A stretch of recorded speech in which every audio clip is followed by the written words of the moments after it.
Mr. McGill. Couple of items to mention. First of all, you'll all see a large book at your desk. This is the comprehensive annual financial report from the city. Anything you wanted to know about the financial impact or condition of the city, or I particularly like the notes section because it has a lot of explanation about how the city's operating. So this is a major undertaking by our finance department. They have 6 months to complete this large report, including the external audit, and they've met those deadlines regularly. So for your reading enjoyment, you have this large book. I want to turn some time to Debbie Marking to talk about the gas department, and then I'll have a couple of other comments following that.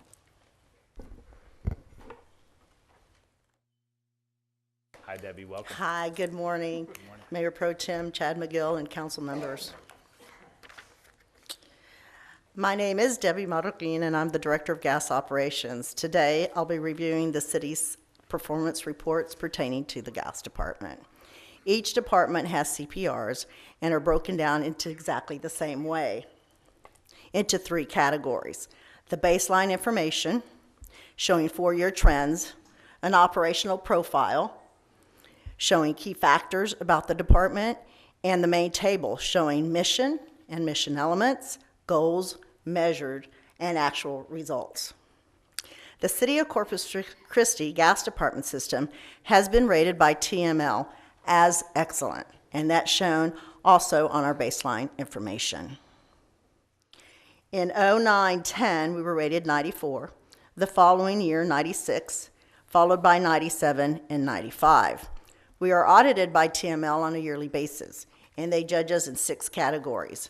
Those being documents and records, pipeline safety compliance, unaccounted for gas, safety and training, qualification of personnel, gas system condition and integrity. It is a system that is comprised of 1,403 miles of main, which is quite a lot of main. Actually, that's from Corpus Christi to Miami, Florida, just to think about how much is really in the ground. And we serve 54,377 customers, with 94% being residential and 6% being commercial. The last 4 years shows our total volume sold. And in, it's a little further up.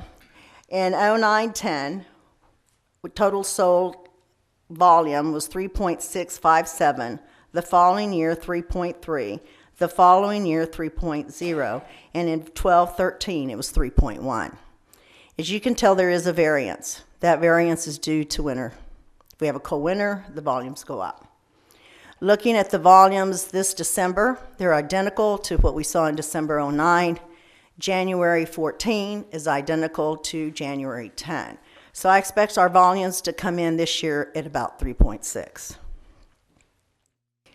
Now the question is, are we increasing or are we decreasing? You can't tell by total volume. So we look at summer loads. Are my summer loads increasing? Because that's not influenced by any type of seasonal weather. So we've been looking at that, and actually we are increasing. The last 2 years shows quite a big increase in the commercial area. And you can see it. You see restaurants popping up, and we even have large commercial entities that are coming and using natural gas. As a matter of fact, we just got one of the 3rd largest for volume, NAS being the first one in Corpus Christi, Sam Kane being the 2nd, and then New Star being the 3rd. So we are increasing our load on the commercial side. Our 4-year trend shows we manage the system with 135 employees. All field crews are operator qualified. That's mandated by our regulatory agency, the Texas Railroad Commission. Now, what does that mean? They kind of leave it up to how you're going to train your people. And the way we've chosen to train our people is through computer-based training. We have a room where we have computers, and anybody that touches that pipeline needs to be qualified. So therefore, they go in there, They take pre-tests, they take tests, and then they go out in the field to show you can actually do it. So it's not only comprehension of what you're reading, but can you actually do it? And so we keep those records, and we are audited by the Railroad Commission to make sure that everybody that touches a pipeline is tested and passes. Another 4-year trend to view is the monthly bill charge. And you'll notice that the minimum service charge was $10.47. We've done that for 4 years. Now, this year it's a little different because we did go for a 2.5% increase. So now you're looking at $10.73. And the reason we went for that 2.5%, if you recall, it was because we needed to start being more aggressive in replacing pipeline, because we do have a lot of pipeline in the ground, and a lot of it is steel, and some of it is older. And so we are currently doing a replacement project in the Niagara, Reynosa area, where we're replacing 5,200 feet of wrap steel and 228 services. And we will continue to do replacement projects. Additional funds were also needed for the Builders Incentive Program, rebate program, and you'll notice the number of taps, and you'll see an increase also when you look at the baseline information. We went from 332 residential gas taps in 09-10, jumped to 432, 531, and 665. So again, you're seeing some movement in residential as well. Now, the volumes are harder to see, of course, when you're looking at residential because it's such a small usage. Our mission is to deliver natural gas to customers. Seems simple, but it's quite complex. The gas industry is a highly regulated industry, which is good. It makes us put out a lot of plans out there. And when the city manager, Ron Olson, states, plan the work and work the plan, that's what we do. The gas department has an operation and maintenance plan, a distribution integrity management plan, an operator qualification plan, a public awareness plan, a damage prevention plan, and we work them all because we are audited by the Texas Railroad Commission, so what we put on paper must be followed. Our mission is divided into 4 elements. As you can see, the first one is plan for and secure gas supplies. The second, manage the gas distribution system. The third, plan and develop expansion of the gas utility. And the fourth is to review and approve development plans. The goal of the first mission element is to interconnect the current 5 systems into one. The 5 systems are North Beach, Padre Island, the city as a whole, Annabelle, Calallen, and then we have some farm taps on 665. Currently, we have awarded 2 construction contracts, one to bore to North Beach, one to bore to the island. And we have permits in order to lay line to the farm taps. So there'll only be one that we will not capture, I think, in the next 2 years, but are planning to try to do that as soon as possible. The second mission element centers around providing first-rate customer service. Percentage of responses have high targets, as you notice, as high as 98% on the percent responses to gas leak reports under 40 minutes, and also 98% on the responses to gas odor reports under 40 minutes. And both of them, I haven't met target, and I did meet target the year before. But in that instance, I'll show you the chart. And find my arrow.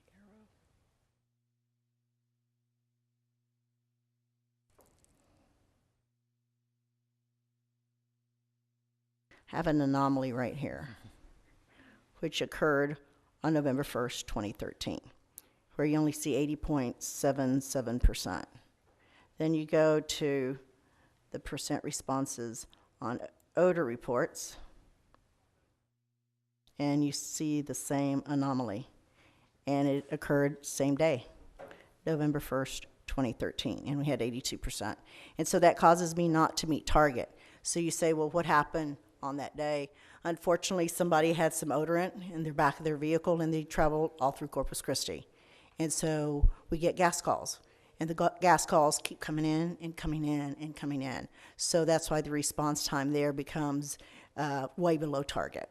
And so that's an unusual situation, but it occurred, and so therefore those numbers come down. And on the third target of 95% responses to requests to turn on customer service, we were able to do that within 24 hours. The third mission element is plan and develop expansion of the gas utility. And we like to focus here on promoting gas load development. That's how we make revenue. And I'd like to go into looking at the CNG sales, and this is in gasoline gallons equivalents, which we call GGEs. In August, we were at, let's see if I can bring that up, 12,107, and that was August 2012. And in January 1st, 2014, we were at 20,128. That's actually what's going into Hygiea. That is not the RTA usage. RTA usage is about the same amount. So we're using about 20,000 gallons, and so RTA's, I think, last month using 23,000 gallons. So it's similar. But because the buses use so much more than a lot of our small vehicles, that's what you're seeing. So there is great potential there. And also we talked about gas taps in the residential area and how the Builders Incentive Program is really working. We're beginning to see more people use gas builders. The majority of the houses now go natural gas. I think actually the national advertising has helped as well. But if you see the 1314 number, you see 349. If you double that, because it's a 6-month number, you'll be right at 700. So the use of natural gas in homes is also continuing. The fourth element is review and approve development plans. And we pipe every subdivision, and we will continue to pipe every subdivision with natural gas. I think, as you all are aware, people are using natural gas to heat their homes. They're also using it for water heating. We have a lot of people use it to dry their clothes now, which is somewhat unusual, but they're doing it now, which is great. So we do see an upswing there. As a whole, the gas industry is in an upswing, which started around the end of 2010. Horizontal fracking, as you well know, has allowed the proven gas reserves in the nation to go up, making natural gas an inexpensive source of energy that will supply us into the future. Going through this process, there was a few things that I picked up while I was going through this. One is I'd probably like to, because of continuous improvement, I'd like to probably add 2 more things, was the summer load. As I talked about the summer load, I think that's important to look at. Are we really growing? And the second one is I only showed you the numbers of Hygiea station on CNG, and we'll be including RTA as well, or any major entity that comes on with CNG. So, any questions? Yes, Councilwoman McIntyre. Thank you. I think whatever department gets to go last is so lucky, because each of you have picked up on things from the other reports. And so I think whoever gets to go last is really lucky. I just have one question. This is all great. The gas department gets a performance rating from Texas Municipal League. Do any other departments have those ratings? Do they have No. ratings from other entities or anything like that? Not that I can think of right now. Oh, okay. I was just curious, because that's a wonderful number to be able to see when people are frequently compare to other cities, and to be able to actually have a rating shown on the CPR would be great if they exist in other departments. Thank you. Thank you. Thank you, and great presentation. Mr. Olson, you. you have further comments? I do have a couple more. This past week, we received an email, which I would not normally do this, but I think it demonstrates improvements that have taken place in our development services department. I think many of you received that email as well, and I want to read or summarize parts of that email that we received. It indicates that this individual had attended a meeting in Austin, and he says, so many positive things were said about Corpus Christi, but specifically a group had very high praise for the friendliness and the efforts of everyone at Development Services, and went out of their way to let me know how much Corpus Christi was being appreciated. They further said that Development Services is so much better to deal with than other communities. The Development Services in Corpus Christi. They hear this often and repeatedly, and what a great job that our people are doing. He says this is not a sudden or recent change, but rather a positive compounding effort over a period of time. Thank you for implementing the desires of the local development community, the small businesses, the council, the manager. It has been no small task and is most certainly appreciated. So we often hear criticisms of the things we do. Occasionally we hear a positive thing. I believe this was a very positive recognition of very deliberate, consistent efforts that have been taking place to improve our development services department. Now, obviously, that's not the only department we're working on. We're working on a bunch of others as well, but we're seeing progress that's being recognized inside of the city and outside of the city as improvements have taken place. There have been a lot of people that have worked on that. It goes back a couple of years. A lot of different leaders have worked on it. Staff members have worked on it.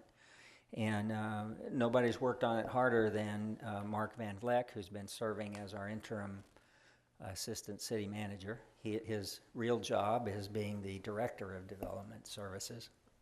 He's done a great job over there, and he's done a great job working as the interim assistant city manager.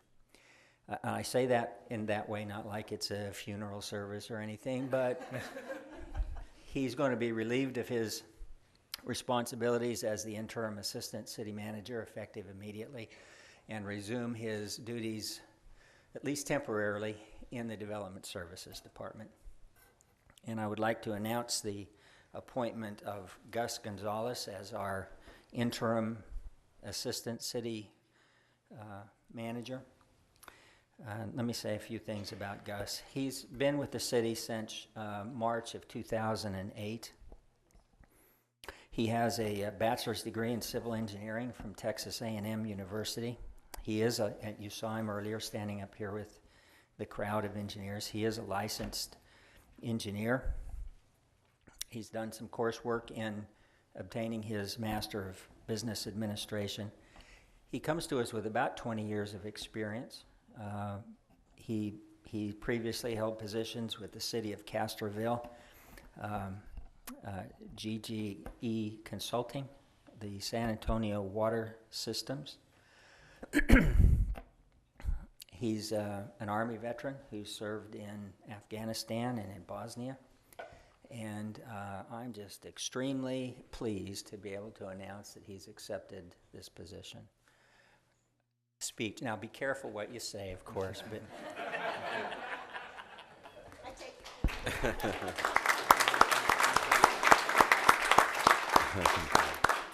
It's not interim. It's a full appointment. Well, first, let me thank Mr. Ronald Olson for this great and grand opportunity. I got to give credit where credit is due, and it's to all those utility employees that work 24/7 that has helped me and supported me in the endeavors of providing great service to this community. I came here in 2007, and certainly we made some great strides, and it's a team effort.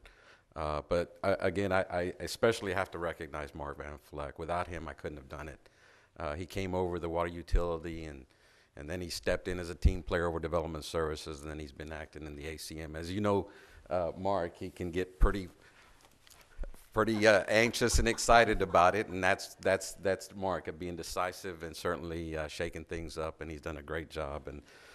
And so, I just want to say that it's my passion, and it will be my priority to maintain the momentum that we have in building and becoming a premier city. And so I want to thank, again, Mr. Olson, to the council members, and I've got plenty of ideas that I'd like to implement. So thank you so much. Great. Thank you. Thank you. Congratulations.